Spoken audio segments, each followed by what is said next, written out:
It's Wednesday, April 14. This is the news on PBCJ. I'm Carol Francis. The weekend curfews, which expired on Monday, April 12, will continue for another 3 weekends ending May 4, but with a few changes. The curfews are being used to restrict movement in an effort to stem a COVID-19 spike on the island. Prime Minister Andrew Holness made the announcement in the House of Representatives on Tuesday. Simone Absalom reports. Citing a few changes, Mr. Holness says restrictive measures will remain in place for the next few weeks as part of measures to decrease the number of positive COVID-19 cases. The weekend lockdowns will be modified, so they're not technically lockdowns anymore, they're just tighter curfew hours. Will be modified for the next 3 weekends. The curfew will begin at 4 p.m. on Saturdays and 2 p.m. on Sundays and end at 5 a.m. the next morning. So for Saturday, April 17th, Sunday, April 18th, Saturday, April the 24th, Sunday, April 25th, and Saturday, May 1, and Sunday, May 2. Those weekends will have the 4 p.m. curfew for Saturday and 2 p.m. for Sunday, ending 5 a.m. the following day. He says the weekday curfew hours continues, starting at 8 p.m. and ending at 5 a.m. the following morning, until May 5, 2021. He also gave an update on travel restrictions.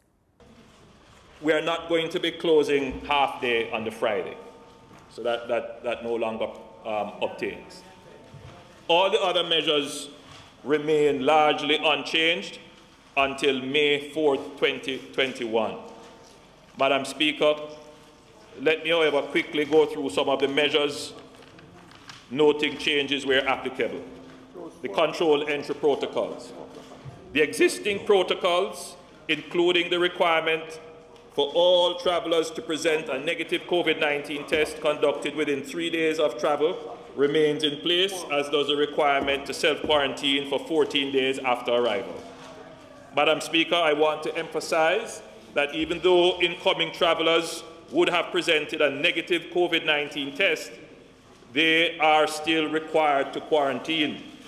The 14-day quarantine requirement applies even for persons who have been vaccinated. The Prime Minister says authorities will be reviewing scientific data regarding the risk of vaccinated individuals transmitting the COVID-19 virus. For the news on PBCJ, I'm Simone Absalom Gill. The government announced its latest initiatives at a post-cabinet press briefing at Jamaica House on Wednesday. The next decision is the implementation of the mandatory medical insurance and health logistics coverage for holders of foreign passports who are visiting Jamaica. Cabinet gave approval for the Jamaica Tourist Board to be the coordinating entity for the mandatory medical insurance coverage program for holders of foreign passports who are visiting Jamaica. The JTB will also undertake a competitive bidding process to identify suitable providers of medical insurance and health logistics coverage for purchase by holders of foreign passports who are visiting Jamaica. The resumption of safe travel is critical for health as well as economic sustainability. The availability of medical insurance and emergency evacuation are important parameters for the resumption of international travel. Medical insurance coverage would provide visitors with confidence in destination Jamaica and protect the public health care system. The opposition's attempts to move a motion for the suspension of Westmoreland Central Member of Parliament George Wright was denied by Speaker of the House of Representatives Marissa Dalrymple Filbert on Tuesday. Mr. Wright is said to answer to allegations that he was involved in a physical altercation with a woman.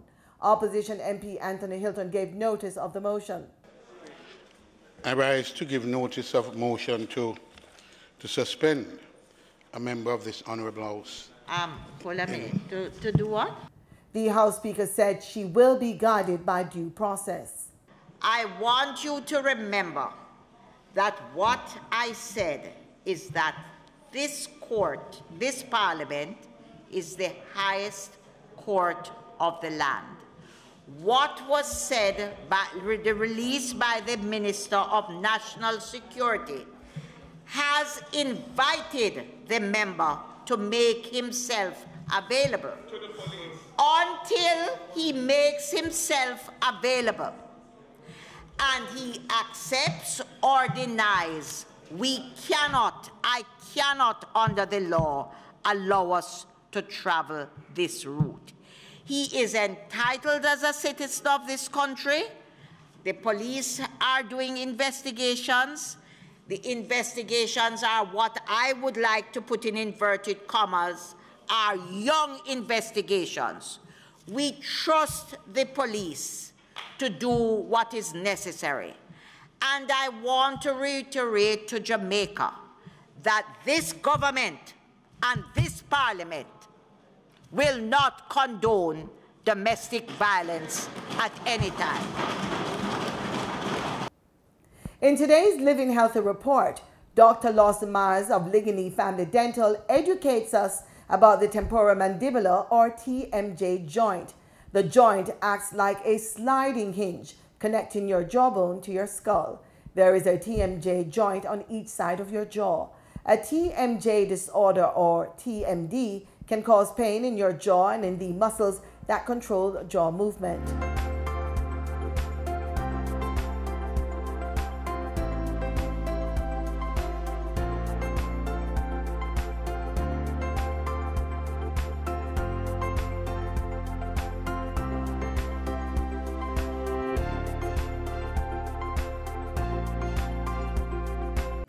Coming in the harbor. Hi, Fred Locks, 1975, talking about Marcus Garvey's Black Star liner. Well, today we're not talking about any kind of shipping industry, but you know, ships fascinate me. It's amazing how big and heavy they are, yet still they manage to glide along the sea. And have you noticed how many hinges and pulleys they have? What amazes me is that they are able to function well under some of nature's worst conditions, namely the corrosive salt air. But we have a lot of hinges in our bodies, but we refer to them as joints. And today we're going to be speaking specifically about the joint right in front of your ear, the temporomandibular joint. Yes, I know it's a big word, but I'm going to break it down for you.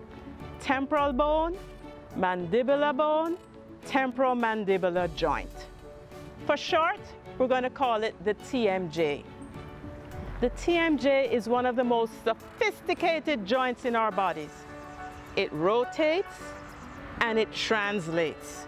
And because it's able to do those two things, it allows our jaws to open and close and slide from side to side, which allows us to do a myriad of things, from smiling to chewing to acting silly when we're ready. But it is unique because there isn't any other joint that is as flexible. If you have something so complicated, then the chances of things going wrong are increased. Because it can do so much, there's a lot at stake. Now, what can happen to cause challenges to our TMJ? Well, you know what? Between the ages of, say, 1 and 17, as kids and youngsters, we're very active. And so it's easy to get injured, falling on the field, getting elbowed, tripping and falling on the concrete. And, you know, it may seem that in no time the pain is gone, but there may be underlying things that continue. Our body compensates quite a bit, you know. Have you ever noticed when you walk into a room, if it smells really bad, after you've been in there for a while, you don't smell it anymore? Well, it's the same thing with our joint. It can be injured, but the brain says she still has to chew, she still has to speak, make it work. So the joint has lots of fluid that continues to lubricate it. There are a lot of muscles attached that are flexible, and the bone itself is flexible. But as we become older, we lose some of those things. The joint fluid decreases, the muscles aren't as elastic, and the bone certainly is not as flexible. So what may not seem like a problem at age 15 may be a serious problem at age 40. Here's the challenge. The TMJ has several components. There's an upper component, there's a lower component, and then there's a little disc that's in between. The challenge can be with the disc, it can be either with the upper or lower component, it can be with the ligaments that attach the disc to the lower component, or the muscles, any number of things. So a thorough TMJ examination must be done. And sometimes we need to take images so we can see what that joint looks like. Sometimes the treatment is treating the muscles. Sometimes the treatment is treating the way the teeth come together, putting in a shock absorber, because there are many reasons why the joint may be problematic. If you're stressed and clenching and grinding, you're going to really do a number on that joint, or the muscles that attach to the joint. If you're trying to constantly create an airway at night because you have sleep apnea, that's another reason why you might be clenching or grinding at night. If you have an old injury and you re-injure it, all of a sudden you've opened an ant's nest. So there are a number of things. We need to connect the dots. But once the dots are connected and we know what the problem is, we may not be able to totally eliminate it, but it certainly can be controlled. Because if not addressed, you may continue to have unexplained head and neck pain, pain going down the back of your neck to your shoulder, the front of your head, back here, here, any one of those places. And if you don't understand the source of the pain, you're constantly getting massages here, but it's not getting better. The problem is not here, it's here. A proper diagnosis will lead to a complete treatment. So if you have any clicks or grinding sounds in your ear, if you have unexplained head and neck pain, if you are clenching or grinding, if you have sleep apnea, if you have acid reflux, mention it to your dental surgeon, because any of those things can be linked to your TMJ. So you see, taking care of that specialized hinge, that TMJ, is extremely important for quality of life and function. Listen, catch me next time.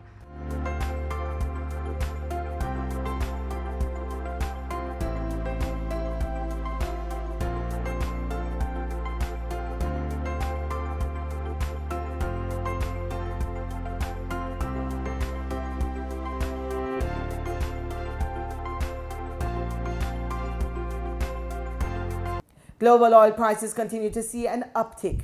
We get this and other market details in this edition of the Business Report with Gabriel Thompson. In Tuesday's trading session, the JSE Combined Index advanced by 855 points to close at under 400,000 units. Overall market activity resulted from trading in 93 stocks, of which 34 advanced, 41 declined, and 18 traded firm. The Junior Market Index advanced by 17 points to close at just over 3,000 units. Stocks advanced for AMG Packaging and Paper Company Limited, Caribbean Assurance Brokers Limited, and Caribbean Cement Company Limited. Stocks declined for Pbcj Jamaica Limited, Blue Power Group Limited, and CAC 2000 9.5% preference shares. Trading firm were 1834 Investments Limited, Barita Investments Limited, and Community and Workers of Jamaica deferred share. Trans-Jamaican Highway Limited was the volume leader with 2.7 million units, followed by Wigton Wind Farm Limited ordinary shares with over 2 million units, and Jamaica Broilers Group with under 800,000 units. In foreign exchange trading for Tuesday, April 13, the US dollar ended trading at $150.58. The Canadian dollar sold for an average $122. The pound sterling traded for $208.05, and the euro ended trading at $181.55. And on that note, we close this Wednesday edition of the Business Report Inside the News on PBCJ. I'm Gabrielle Thompson. Pleasant viewing. In regional news, fishermen in the south of St. Lucia are blaming the volcanic activity in neighboring St. Vincent and the Grenadines for the sharp drop in their haul at sea. We have more in this report. Fishermen, particularly those operating in the south of the island, are complaining about a steep drop in their catch. So, what is responsible for the significant decline in the quantity of fish landed in one of the most productive areas for fishing on the island? Exus Clary, with more than 50 years' experience in the fishing profession, has his theory. Fishing was tough too. You meet the fish, especially in the Sagazam where you meet some dolphin, you'll get one strike and a school just converge and you won't feel nothing again. Even the amber fish, what we call the kawang, had a great impact on them. Other fishermen are of a similar view. Rolf Fadlin says the activities at the La Soufre volcano in St. Vincent are scaring away the fish. 3 weeks, I'm not taking a fish. So I say to myself, as an experienced fisherman like me, has been going to sea over 20 years, no fish, nothing. The fish going to hide in. So I was pretty shocked about that, and then I realized that what's happening in St. Vincent. Well, how does that compare to the 1979 volcanic eruptions and their impact on fishing? It's a little mild in a certain way. But again, as I said, that it's very unpredictable. Compared to 79, we are fortunate, especially this time around, because 79 right here, all underneath our market, we just covered with ash, thick ashes, you know. Yeah, you could gather them, you know, but we get a hint of ashes, you know, nothing like 79. The activities at the La Soufre volcano are threatening to further disrupt life already upended by the COVID-19 pandemic.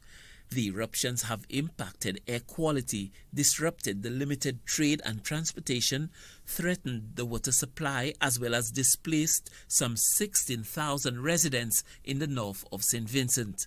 Now, the fishermen in the south of St. Lucia are blaming the sharp drop in catch on the La Soufre volcanic eruptions.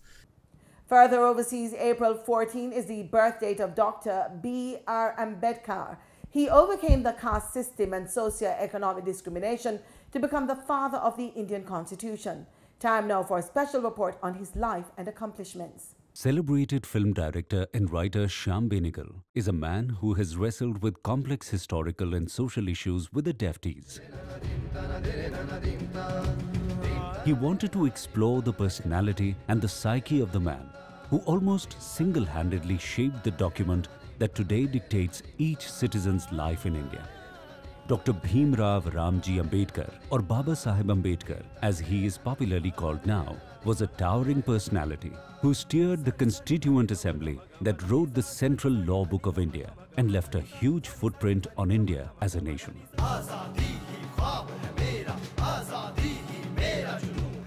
When a group of interpret reformers began fighting the British colonizers and trying to wrest India free from a coercive foreign rule of more than 100 years, there was one man who did something even more revolutionary.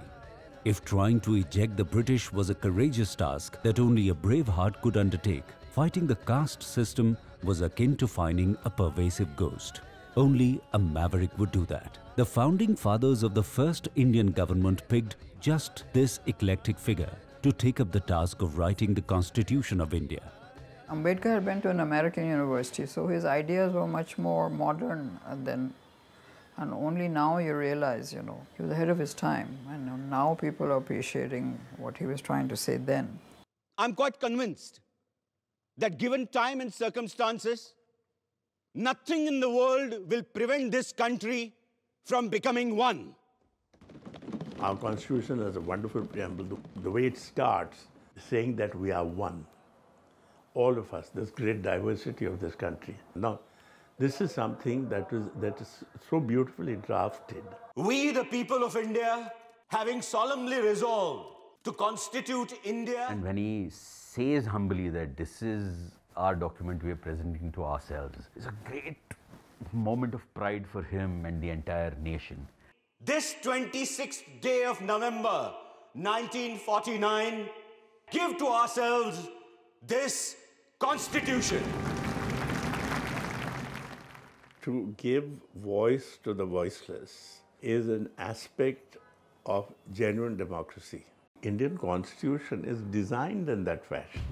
Ambedkar was like a bitter dose that worked to cure years of bias and prejudice that had piled up in the Indian ecosystem. He made a frontal attack on the caste system in his first draft of laws. He was thinking in terms of an egalitarian society. Floundering in the darkness of Dalit discrimination, Ambedkar's belief in merit was like a torchlight for his followers. And Ambedkar is someone who also told Dalits that education is a weapon. With education, you can transform the society. Dalit boy, जन्म लिया मैंने जब से तब से धब्बा गुनहगार लगा मुझ पे फट से पूछता सवाल मैं तुझसे क्यों हजार जाते हैं. I think Ambedkar is a global thought leader because I take inspiration from Malcolm X or Martin Luther King, and they spoke against some kind of a segregation in the society. I would put Ambedkar even in a higher pedestal. Ambedkar's message, it's for billion, like 1.2 billion of Indians. Mook Nayak was not just the name of a journal that Ambedkar published in order to convey his ideas on empowerment. Mook Nayak, a man who strives and speaks for the silent, was the central theme of his life.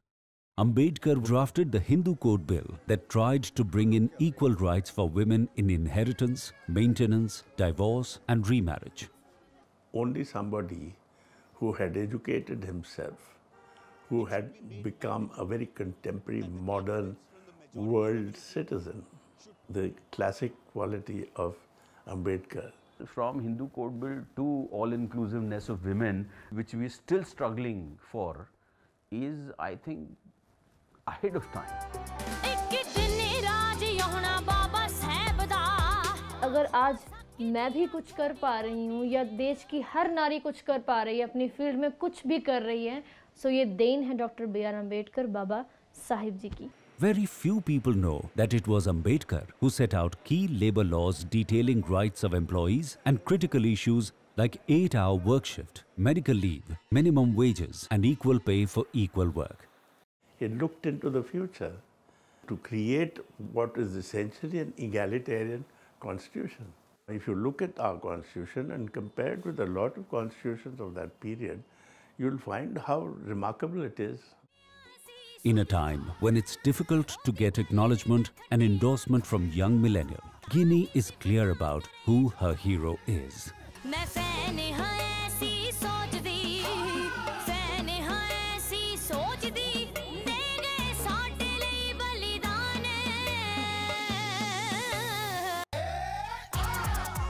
Many young artists across India are investing their creative energies in spreading the seeds sown by Dr. Ambedkar.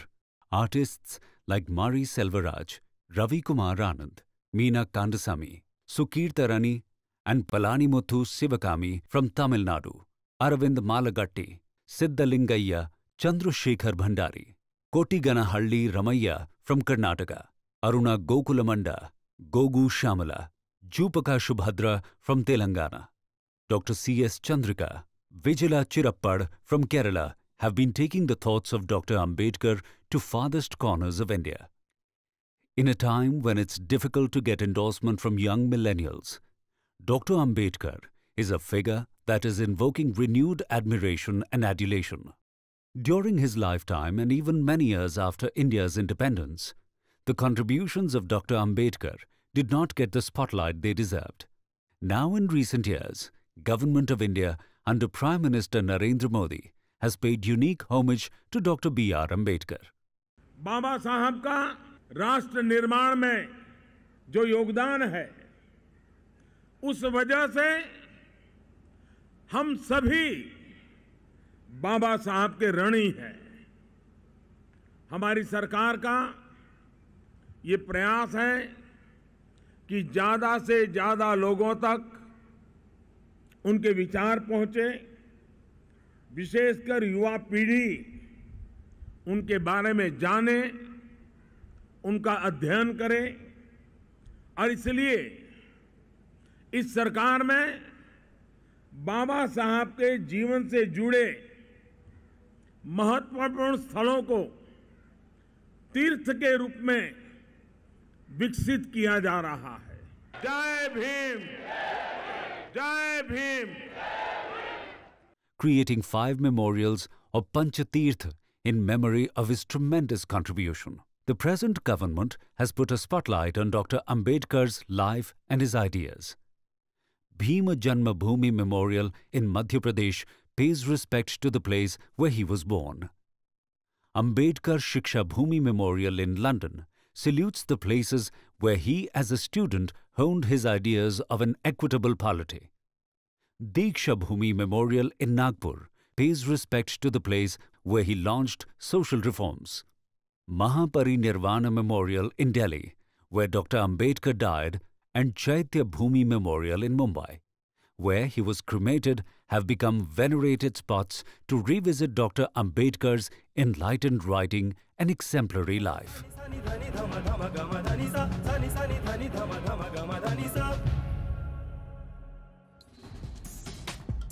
In sports, the spotlight is on cricket. West Indies Test opening partnership is a major concern for lead selector Roger Harper. After another Test series, this time against Sri Lanka, West Indies have not been able to produce the runs up front, something that has been engaging the attention of Harper and his panel. We get more in this Newsroom Guyana report. Since the Bangladesh series earlier this year, West Indies opening pair John Campbell and Craig Brathwaite have averaged just 22 in 8 innings. They have managed just one half-century stand for the year, 66 against Bangladesh, and their highest in the just concluded series against Sri Lanka was 14. Those numbers are a worry for the CWI chief selector, Roger Harper. The opening partnership is a concern. And I think it has been a concern for a while. It really was pleasing to see the captain getting some big scores. But still, you know, we need the partnership on the whole to be very solid and do his job. So yes, of course, that's a concern. We were delighted to see Campbell applying himself, being a lot more patient, but we need some more positive returns.